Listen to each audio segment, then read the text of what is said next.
Hi, today I'm going to show you how to edit the client and company settings within BAT. First off, you're going to need the correct permissions to do this. That will be either sole trader, director or administrator level. If you don't have these levels, you won't be able to access these sections. So if you do need to access them, get your manager to get in touch with us and we can raise your permission levels appropriately. So the first one is the grading list, which is found under the client section.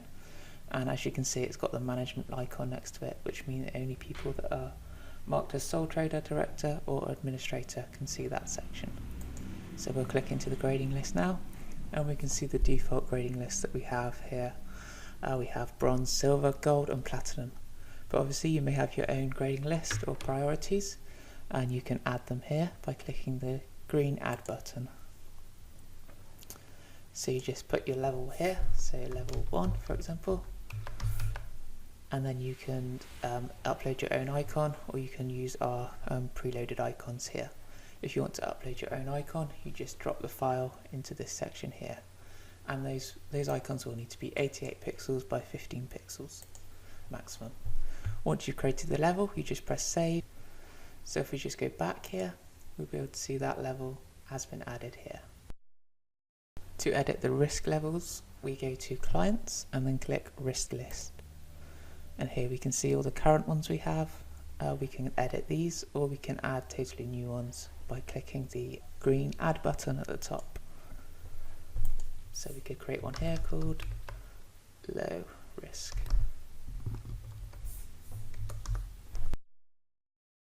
Press save and that will be added to the list.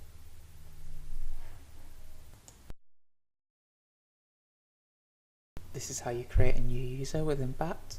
You will need the director or administrator permission to do this.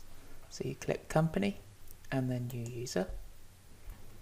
You fill in the information of the member of staff in these boxes here. Everything with the red asterisk is required. Make sure their email address is correct.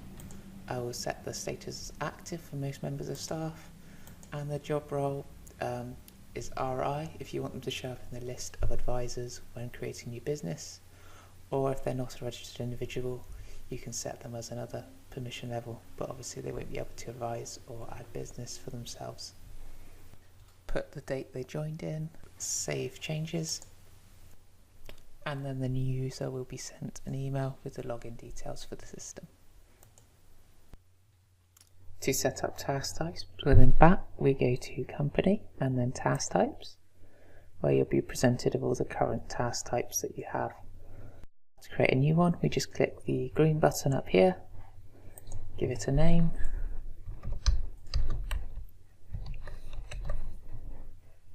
and save. And then this task type will then be available to select when creating tasks. You can't edit a task type, but you can disable it by clicking the red disable button here. The fact find section of BAT is also fully customizable. We customize that by clicking company, then clicking fact find. This page shows you all the current questions that are asked on your fact find. You can either edit the current ones or you can create a new section. To add a new section, we click add a new section at the top. Give the section a name and then click add.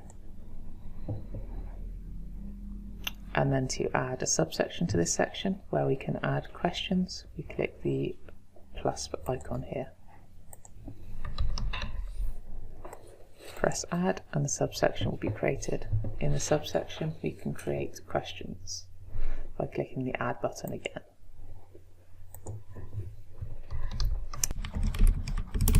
Add the question and then select the type of question from the drop down box here. So for this one is a name, so that'll be a text field. We'll click add and then this section will be added to the fact find for the entire company.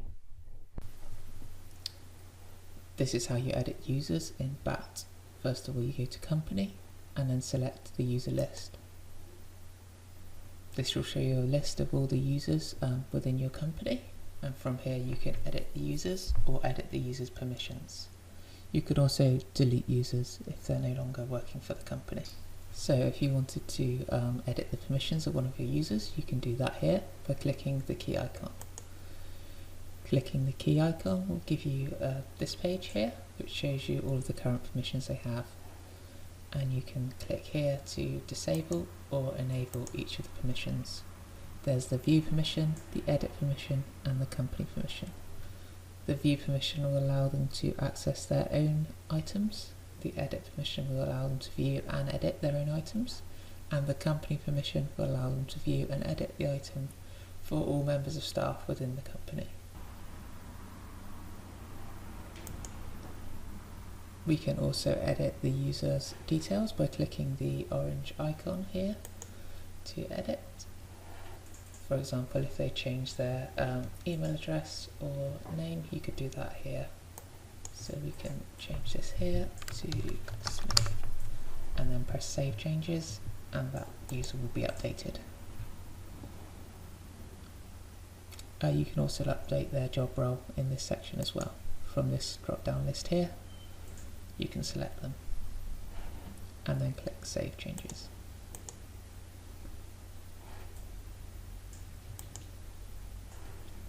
You can also delete a user by clicking the bin icon if they have left your company.